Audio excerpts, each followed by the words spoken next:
Nós vimos na reportagem que dentro dessa luta pelo acesso à água potável e gratuita, a Fundação France Liberté lançou a campanha Mensageiros da Água, que em Belo Horizonte funciona desde 2007 por meio do Parque Ecológico Lagoa do Nado. Eu gostaria que a senhora nos contasse um pouco mais sobre como funciona e quais são os objetivos principais dessa iniciativa. Eh bien, lorsque nous avons commencé à travailler sur l'idée que l'on se faisait d'une politique mondiale de l'eau, nous avons aussi bien des organisations venant de l'Inde, venant de l'Afrique, venant d'Europe, venant de l'Amérique latine ou de l'Amérique du Nord, travaillé pendant longtemps des années dans des ateliers communs pour arriver à une déclaration sur l'évidence et sur les conclusions, le constat que nous apportions. Ça se présentait sous une déclaration d'une douzaine de points, dont on a ressorti 3 éléments, 3 principes fondamentaux, qui sont que l'eau, qui est un bien commun du vivant, pas seulement de l'humanité, mais du vivant, ne peut pas être appropriée par quiconque, que ce soit une personne, que ce soit une entreprise, que ce soit un État, que ce soit... personne ne peut s'approprier. L'eau, elle est libre et universelle. Et donc l'eau ne peut pas être une marchandise, elle ne peut pas être une source de profit pour quiconque. Et le premier principe, qui est un principe éthique, moral, philosophique, c'est que l'eau n'est pas une marchandise, que l'eau doit être accessible à tous.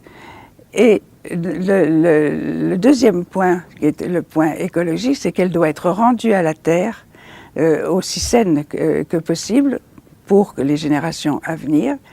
Et le troisième point, qui est le point politique et juridique, c'est que les États doivent inscrire dans leur constitution que le droit à l'eau potable est un droit inaliénable et contraignant, et on doit l'inscrire, doit être respecté par les États. 3 principes simples, qui sont faciles à faire entendre à tout le monde, et aux enfants en particulier. On leur apprend la Déclaration universelle des droits de l'homme aux enfants.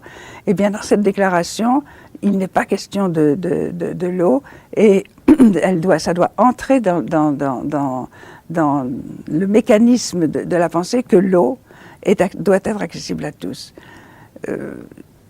Un grand mouvement autour de ces 3 principes, un grand mouvement s'est engagé, venant de partout dans le monde, et nous nous sommes appelés les porteurs d'eau pour se reconnaître. Et aujourd'hui, ce mouvement prend beaucoup d'ampleur. Nous avions besoin d'un symbole, de quelque chose qui fasse que l'on se reconnaît porteur d'eau. On veut être porteur d'eau, et pour être porteur d'eau, il faut répondre à ces 3 principes, il faut adhérer à ces 3 principes, et il faut agir en conséquence dans la vie. Alors, le volet action, si je puis dire, c'est comment on peut agir. Nous, un des premiers, ça a été d'enseigner les enfants et d'apprendre aux enfants tout ce qu'ils doivent savoir autour de l'eau pour la respecter et pour, comment dirais-je, vivre en symbiose avec l'eau sur la Terre. Bom, infelizmente o nosso tempo está terminando. A senhora gostaria de deixar uma mensagem para os nossos telespectadores? Bien, on peut donner un exemple. Au Minas, lorsque nous avons rencontré une équipe qui défendait et qui protégeait la lagune des Nados et les écoles qui sont autour de ce parc,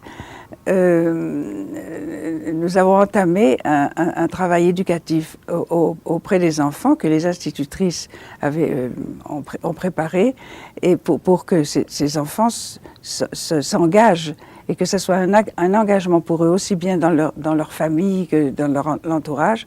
Le message de l'eau, c'est-à-dire préserver l'eau. Et tout ce travail se rassemble dans un outil pédagogique qui a été créé par les instituteurs brésiliens et qui aujourd'hui inspire aussi les actions ailleurs dans le monde. Mais uma vez agradeço a participação e a gentileza da entrevista da senhora aqui para o nosso programa e foi um prazer recebê-la aqui no Extra Classe. Je vous remercie beaucoup.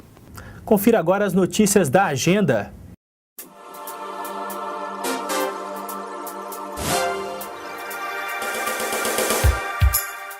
Cine Mais Cultura. Toda quinta-feira, 18 horas e 30 minutos, no Simprominas.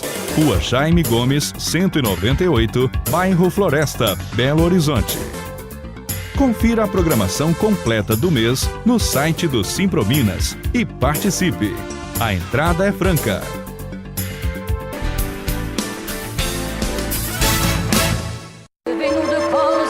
Bons filmes, bons debates. Entretenimento, cultura e educação. É uma discussão em torno da necessidade de colocar o cinema à disposição da educação. Cineclube Joaquim Pedro de Andrade. Um projeto do Simprominas para aliar cinema e educação. Rua Tupinambás, 179, 14º andar, Centro, Belo Horizonte.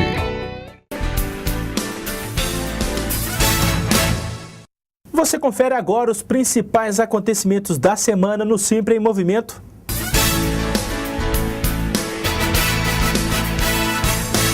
No dia 1º de maio, as centrais sindicais realizaram diversos atos políticos em todas as regiões do Brasil. Em Belo Horizonte, trabalhadores e sindicalistas se reuniram para discutir uma pauta unificada para o ano de 2010. Olha, o centro da discussão hoje é a convocação da CONCLAT, Conferência da Classe Trabalhadora, para o dia 1º de junho. Em torno da CONCLAT, nós estamos discutindo várias questões. Salário mínimo, aposentadoria, fator previdenciário, a questão da terra, a questão do salário mínimo regional. Então, é uma pauta muito extensa. O movimento sindical busca, nesse momento, a unidade em torno de uma pauta unificada e penso que essa é a melhor forma que o movimento sindical tem para poder dar condições para que a gente possa avançar nessas conquistas e organizar a classe trabalhadora brasileira em outra perspectiva.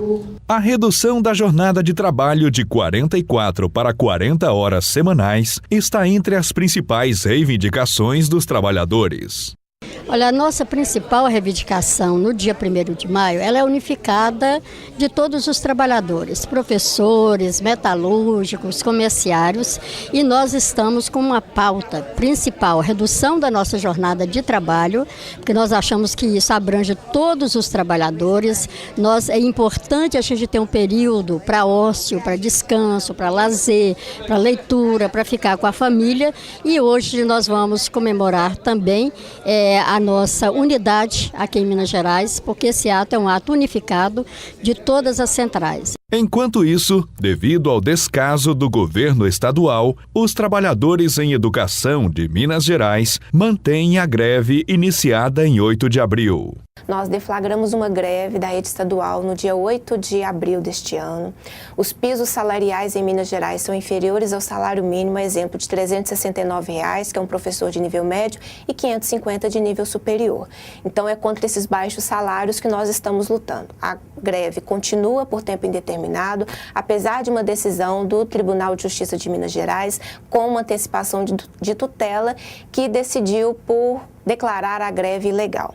O que nós avaliamos de ilegalidade são os baixos salários hoje praticados. Nós queremos que o governo abra um processo de negociação e não faça os processos de retaliação que nós estamos sofrendo, como a questão de recorrer à justiça, como a questão de tentar cortar o ponto, de tentar demitir as pessoas e fazer a retaliação.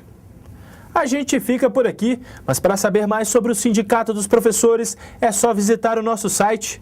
Envie sugestões e críticas para o endereço extraclasse@simprominas.org.br.